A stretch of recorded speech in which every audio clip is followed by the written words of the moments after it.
Thank you so much for listening to Ice Cold Case. Your support means the world to me as I go through this mentally and emotionally challenging process of solving my dad's murder. If you'd like to continue supporting, please consider following, rating, and reviewing this show wherever you are listening. It helps us reach new people who might be able to help solve this case. You can also stay up to date in between episodes on social media.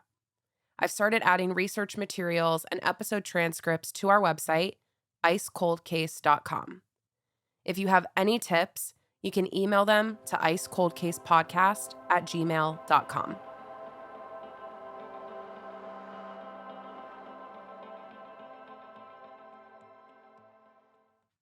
You never get a second chance at a first impression.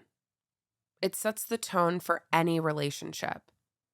For me, trust is built within the first few minutes of meeting someone. I remember my first interaction with the Belmont County Sheriff's Department.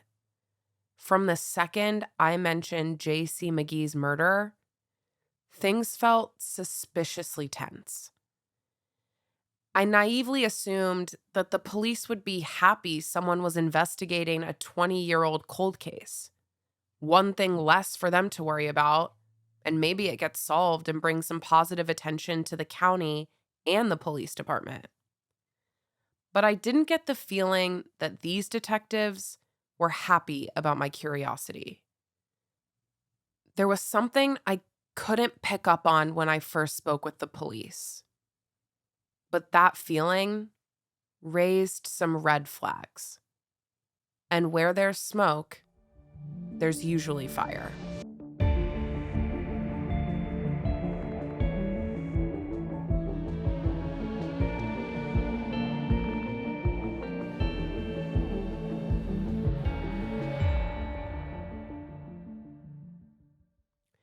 On May 25th, 2020, George Floyd was murdered by a Minneapolis police officer, and the entire country erupted in calls for police reform and racial justice. It was Memorial Day.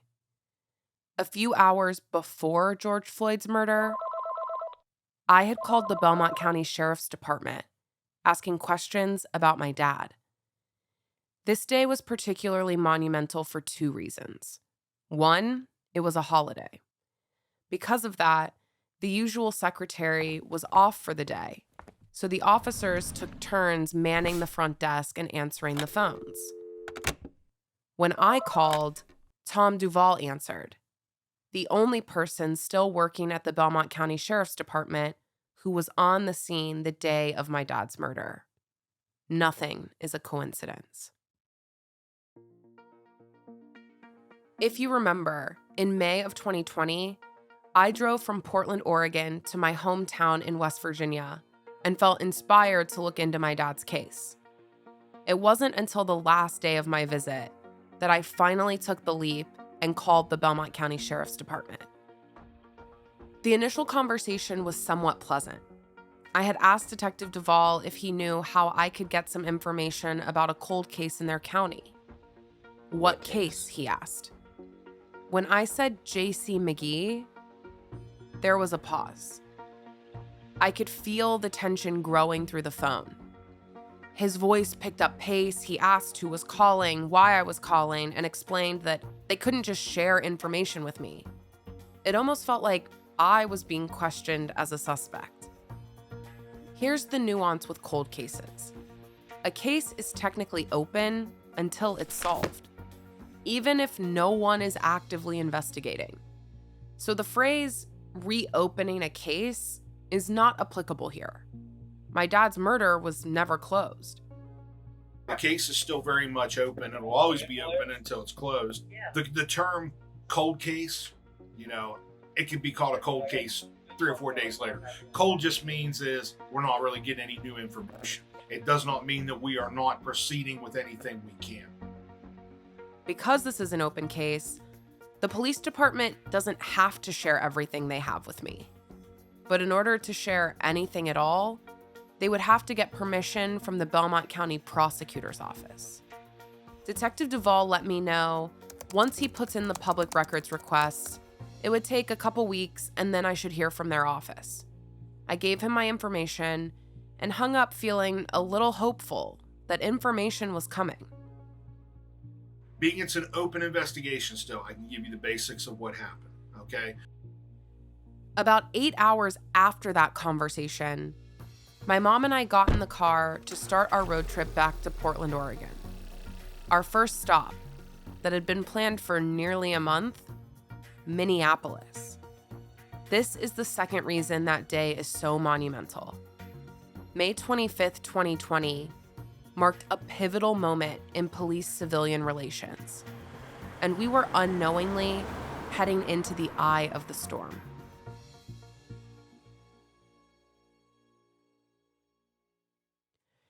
I remember the conflicting feelings I faced the first few days after George Floyd's murder.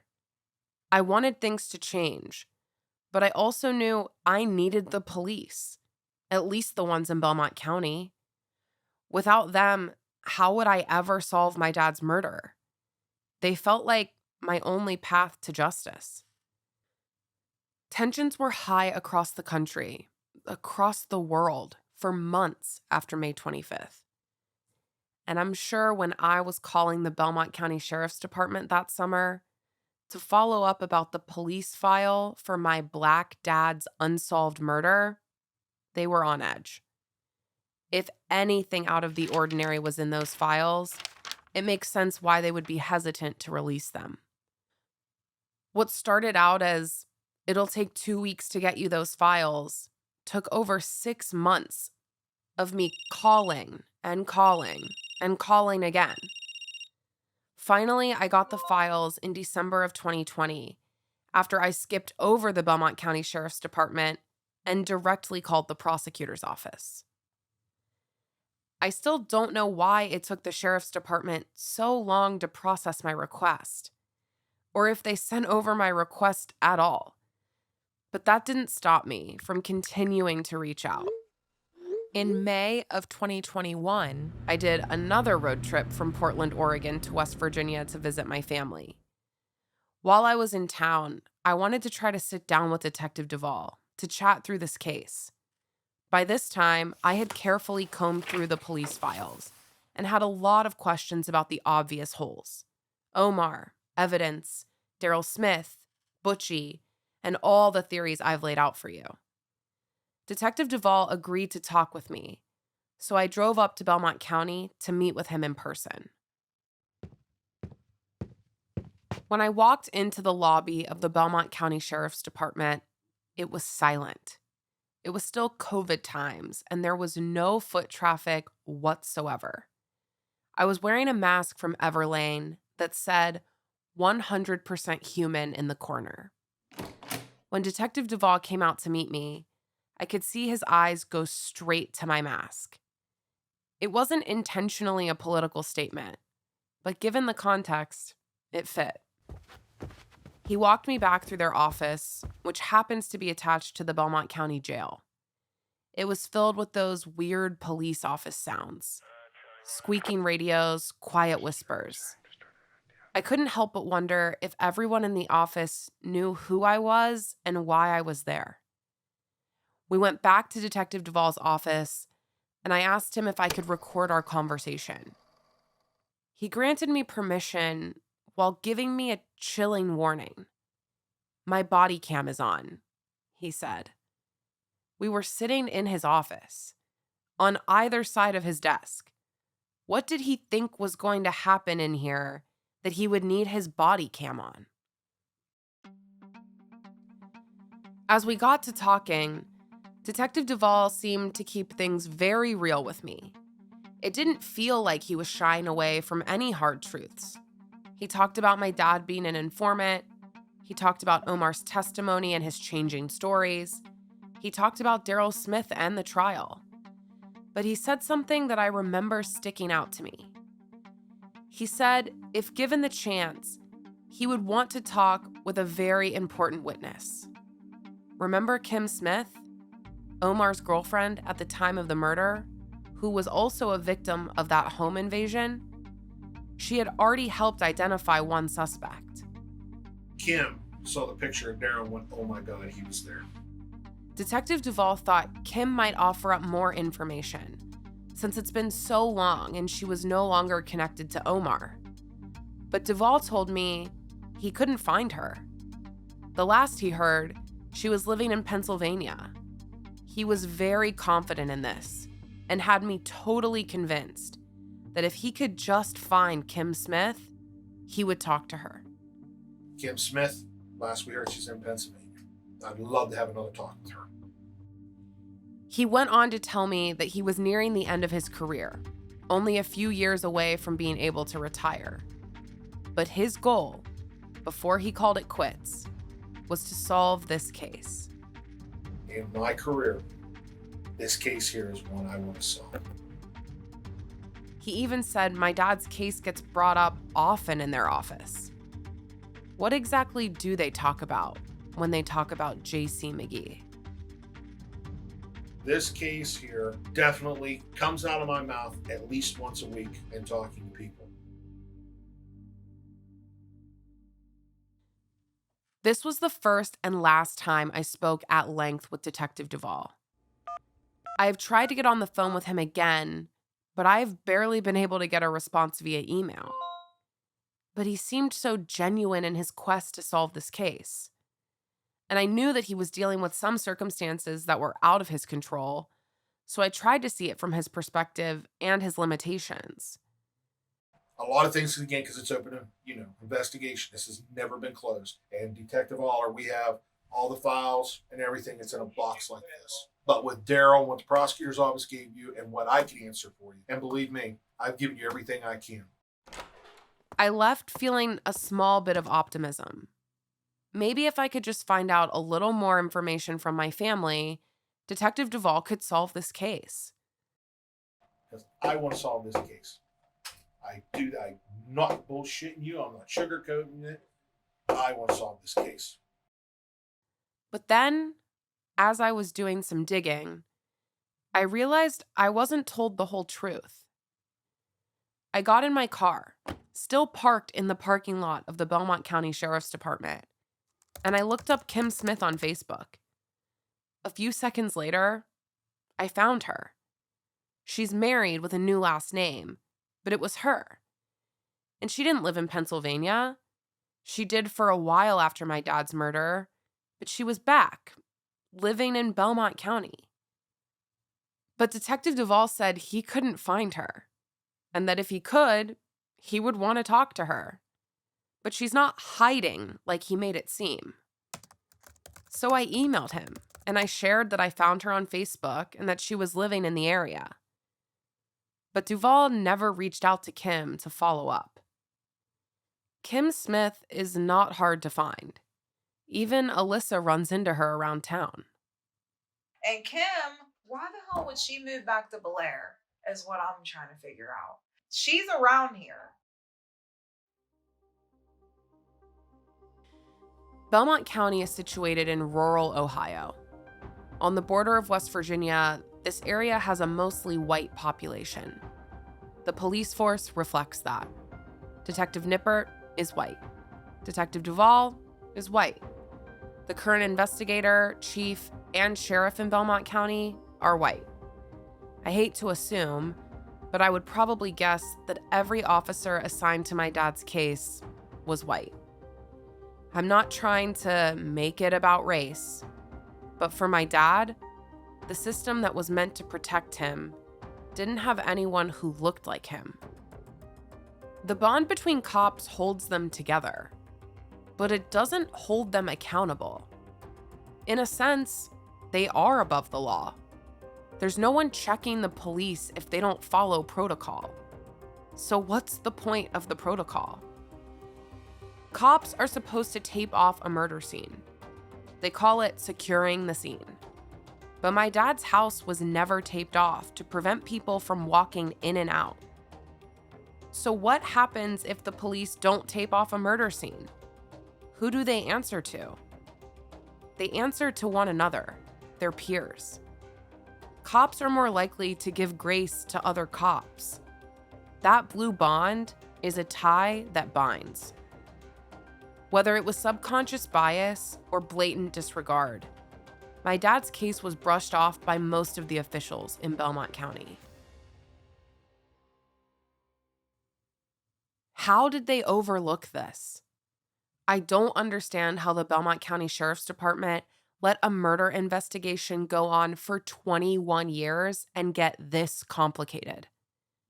But the complexities of this case shouldn't deter them from doing their job. They should be the ones solving this case. I shouldn't have to. I don't think the people in St. Clairsville that were investigating it wanted to know. Maybe it had something to do with them.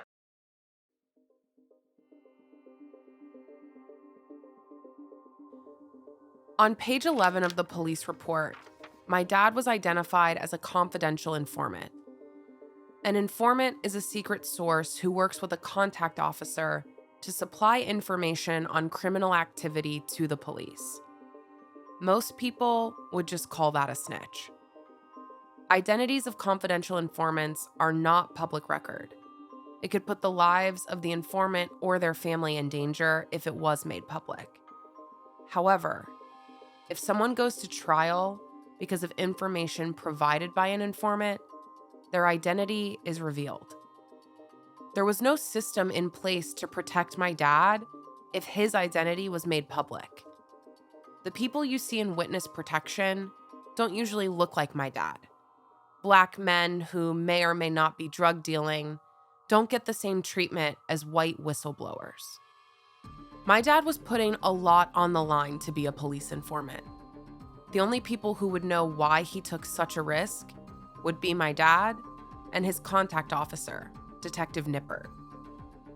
I heard that he was a snitch, and I know that he was talking to this officer named Nippert. Still on page 11 of the police report, just underneath the reveal that my dad was an informant, was another note. My dad was involved in the indictment of Butchie Griffin.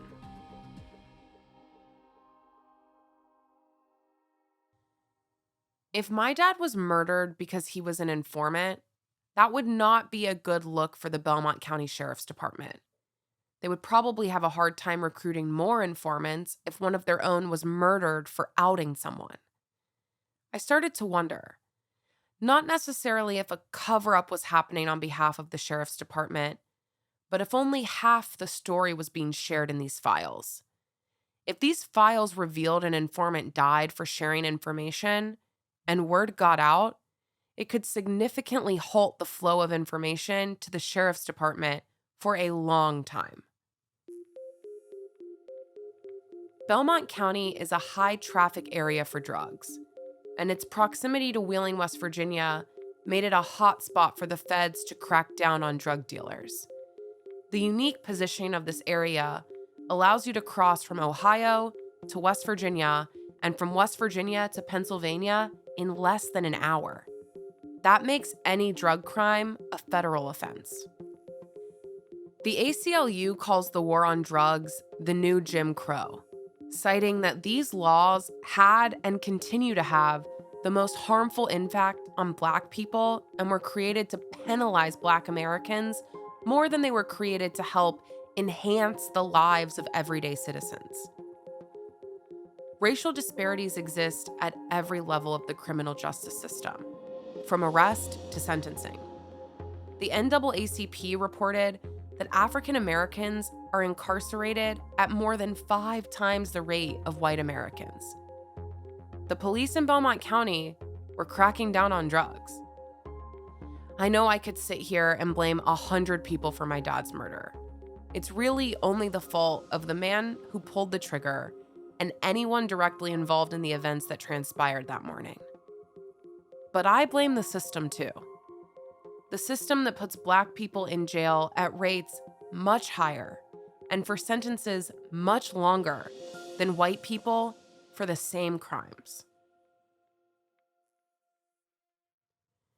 If the police were covering up that my dad was killed because of the work he was doing for their department, I wonder if they would ever admit that.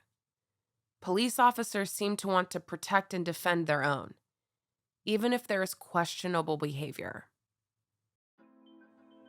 It's possible that my dad was just a casualty in the Belmont County Sheriff's Department's grander mission. In their eyes, my dad was just an informant, a drug dealer they could take advantage of to gain information and access. At the time of my dad's murder, drug dealers were robbing other drug dealers because they knew a drug dealer would never call the cops to report that their money or stash was stolen. It was an easy hit. The police really did throw my dad's murder into that group of robberies. What we've always felt was this was a home invasion set after Omar. I think they were planning on doing a second home invasion. On their end, it went to shit, and then boom. And then they ran. But it still didn't make sense. Nothing from my dad's house was stolen. And if these guys were after that safe, they never found it. This seemed like an obvious targeted attack, but the police never called it that. It didn't even seem like that was something they considered at all. But believe me, every stone that we come on was turned. Once they formed their version of the story that morning, they did not veer off the tracks much. Even with Omar, never considering him more than a victim. If they could have ruled him out with strong evidence, anyone nearby should have been looked at as a suspect. At the very least, identify motive and proximity. But they didn't. It seems like they didn't turn over every stone like they said. Omar has lied so much in this. But the prosecutor's office, on the day it went to grand jury, they told us to keep working him as a victim. And eventually Omar shut up on us. There's more rumors going around. But as I investigate what's documented, I want to also dive into the rumors. In each rumor, there could be splices of the truth, and I will leave no stone unturned. My sister's birthday is July 4th. In 2002, she turned 16. My dad had a party for her at his house. His house is situated at the top of a hill, and at the bottom of that hill is that dead-end road that leads to the brake shop, the one that Omar made his 911 call from. But just above that road is the highway. It's loosely covered by some trees, but you can see the cars passing by. One of my dad's friends told me that he saw an unmarked black SUV pulled off on the side of the highway, within view of my dad's house. He remembers it just sitting there for a long time. Another family member told me that they remember a black SUV driving around the neighborhood for a few weeks before my dad's murder. And another family member told me that on the day of my dad's murder, they too saw a black SUV driving away from the scene once more police had arrived. Was this a police vehicle? Was it the same vehicle every time? That's the problem with this case. There's so many questions, and no one wants to answer them. Do I think the police could have been involved in my dad's murder? It's possible. Do I think they were involved in a cover-up? That's more likely, but I can't pin down a motive. So far, looking at the suspects, it's been easy to identify if they did it, why they did it. Even if it's not a cover-up, do I think they actively neglected this investigation? Absolutely. I'm told by the police that the scene was secured. I'm assuming this means taped off with that yellow crime scene tape we see on television shows and movies. But when my sister got home from giving her statement, the family was inside the house. Some were cleaning up blood from the floor and the walls. This was hours after the shooting. Any additional hands touching the crime scene could contaminate any possible evidence. You can't test for fingerprints when half of the family has been inside touching everything. The police let that happen. They didn't stop anyone from going inside. My sister also said when she got home from the police station, all the guns were missing. There were none in the house. The police told me that my dad likely got shot because he was reaching for a gun when the men kicked in the door. But now there are no guns? Why I think your dad was killed right there? Closet door was open. There was a 22 rifle there. I think your dad was going for that gun. That's why they shot him. I was asking them, where are the guns that were in here? Dad had probably 20 guns. There's an even weirder explanation for that.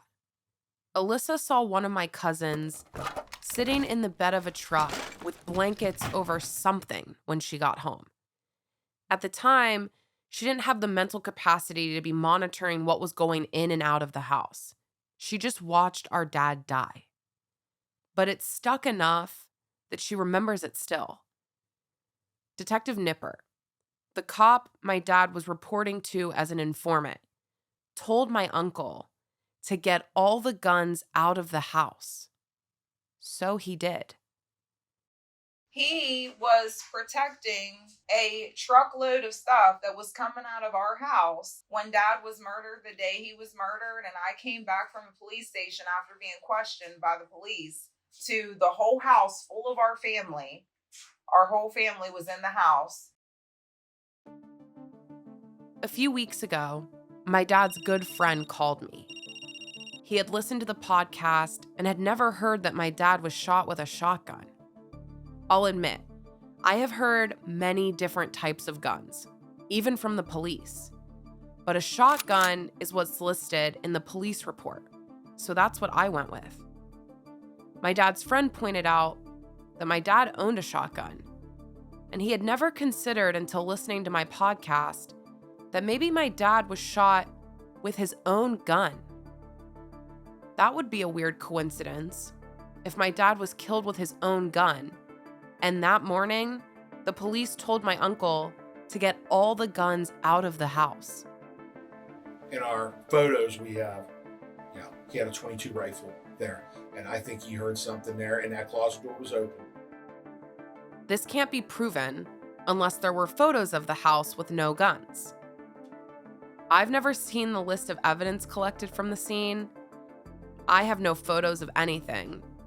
Even the file I have is a copy of a copy. I do not think much, if anything, was gathered that could be tested today. These men went inside Pearl and Omar's house, ransacked it, and the police didn't try to swipe for fingerprints? This didn't happen in the 1950s. It was 2002. DNA fingerprints were introduced into forensics in 1986. Things are not adding up. That was all done, at the scene, but the house was ransacked over Pearl's. It was not the nicest of houses. And they said they had gloves on too. So fingerprints, that kind of stuff. At that time, DNA was all new. I don't know why. I don't know what's going on behind the scenes. I've said before, the Belmont County Sheriff's Department continues to say there's not enough evidence to convict anybody. A few things that should be concrete are not established in the police files. The type of gun used varies depending on the cop I am talking to, and those accounts differ from the actual police file. I'm told the scene was secured, but I'm also told people were walking in and out. I've heard there's a list of evidence, but nothing has been tested for DNA. With all the hearsay, the stories, the motives to lie, it's hard to know which version, if any, are true. But it's clear that more could have been done.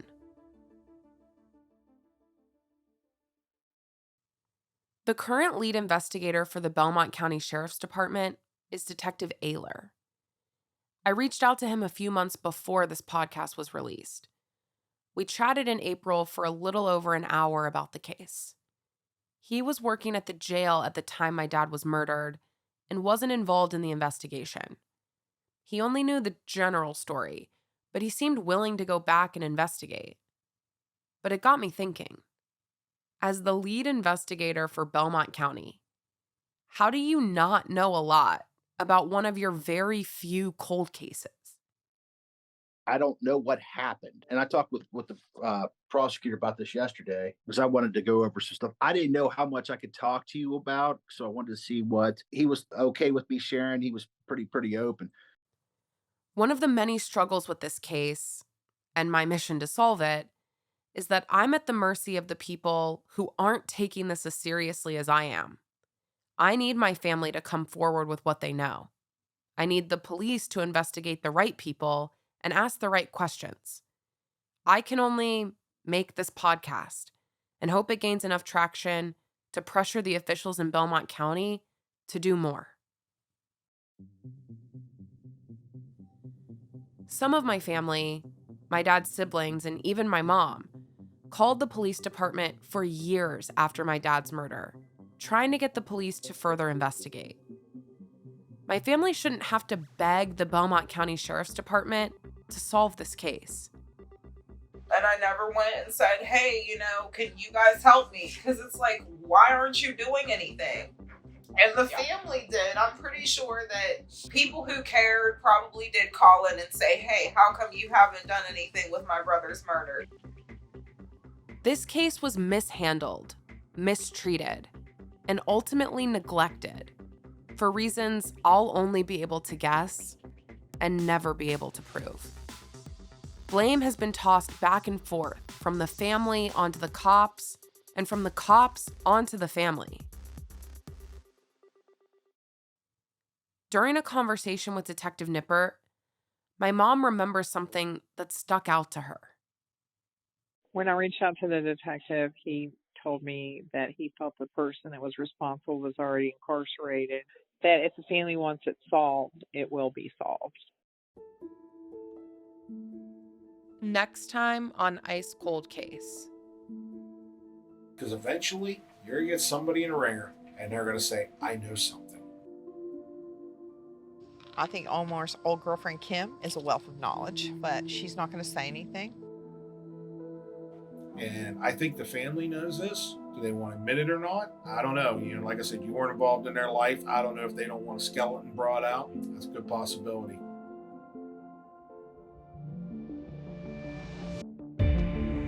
Ice Cold Case is brought to you by Yes.